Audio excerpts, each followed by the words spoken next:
Hello, this is Lynn Stull with the final video in the Building Community Through Art video series. The virtues of truth, beauty, and goodness reflected in art and through those who come together to create art will have a direct influence on the community, like a pebble thrown into a lake. Connecting ourselves to spirit, the highest aspect of the human being, will be our rudder, our guidepost to knowing if, yes, the virtues of truth, beauty, and goodness are indeed represented in this artwork and the process of creating art. Communities which have been built through art value truth, beauty, and goodness.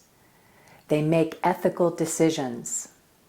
They have fruitful conversations and communications. They transform challenges into opportunities via imaginations which fuel innovations. I'd like you to think back to the word that you chose to best describe your community.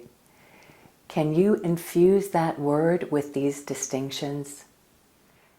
There are several arts that provide the opportunity for an artist or artist and those who don't necessarily consider themselves artists to purposefully come together to create art, using the art form itself as the conduit for creating community. And eurythmy is one of those art forms. The art of eurythmy is based on the sounds of speech and tones and intervals of music, and therefore have an immediate connection to the virtues of truth, beauty, and goodness. I bring eurythmy to teams and organizations. Often I'm asked to develop eurythmy exercises which enable the conference or workshop participants to learn the curriculum through movement. Here's a photo of a medical conference with people who take care of people with special needs in Minnesota. The theme of that conference was on the human heart. Here's a photo of a teacher training in Chicago. The theme for this conference was levity and gravity. An agricultural conference in Wisconsin. The conference participants were closing out a farming season, and as well as they came to the conference from all parts of the country. The conference organizer asked me to create eurythmy sessions that were nourishing for the farmer, and at the same time that the eurythmy would create a feeling of cohesiveness, community for the group. The last photo is Uriel Pharmacy. Uriel produces holistic remedies in southern Wisconsin. The owners understand the benefit of bringing the arts into the workplace and have recently made a commitment to providing artistic experience for the employees. Bringing eurythmy into the California Institute for Women, a prison facility, was one of my most moving experiences.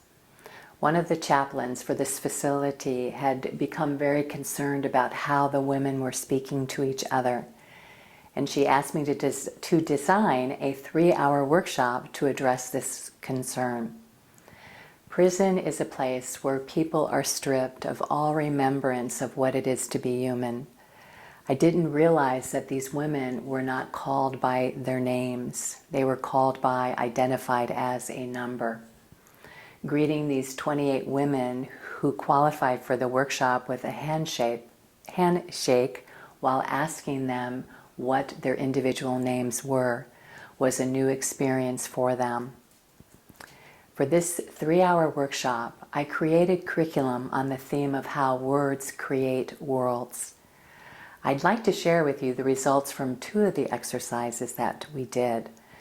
The first eurythmy exercise was a weaving exercise using small balls. This is a copper ball.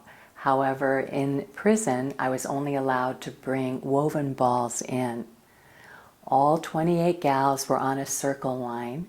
14 were going in one direction and 14 gals going in the opposite direction. So as they moved on the circle line, they were weaving in and out between each other. And when they met their fellow inmate, they would pass them a ball with one hand, while at the same time receiving a ball from the other gal in the other hand. Giving and receiving while weaving on the circle line. At the end of this exercise, without any prompt on my part for feedback, one of the gals turned to me and the rest of the gals in the circle and said, "I just realized that whenever I say something harsh to somebody else, it comes back to me."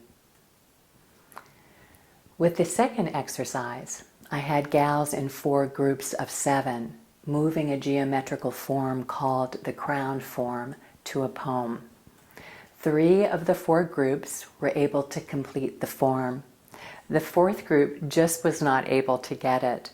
So I stopped the movement and had the members of the 3 other groups hold a common imagination of the 4th group moving the form correctly. The room was silent. You could hear a pin drop as I began to speak the poem, and the gals moved from point to point on the crown form.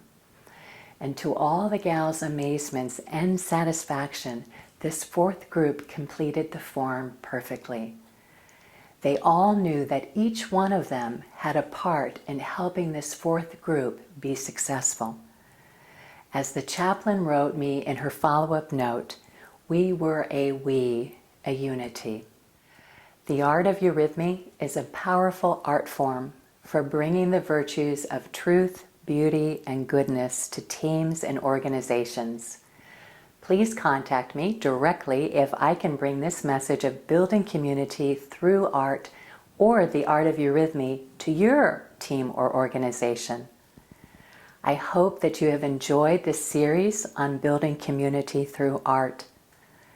It's up to all of us to create the type of community that we want to live in and the type of work environment that we would like to work in. Thank you so much for watching. If you liked this video, please give it a like and share it with a friend or colleague.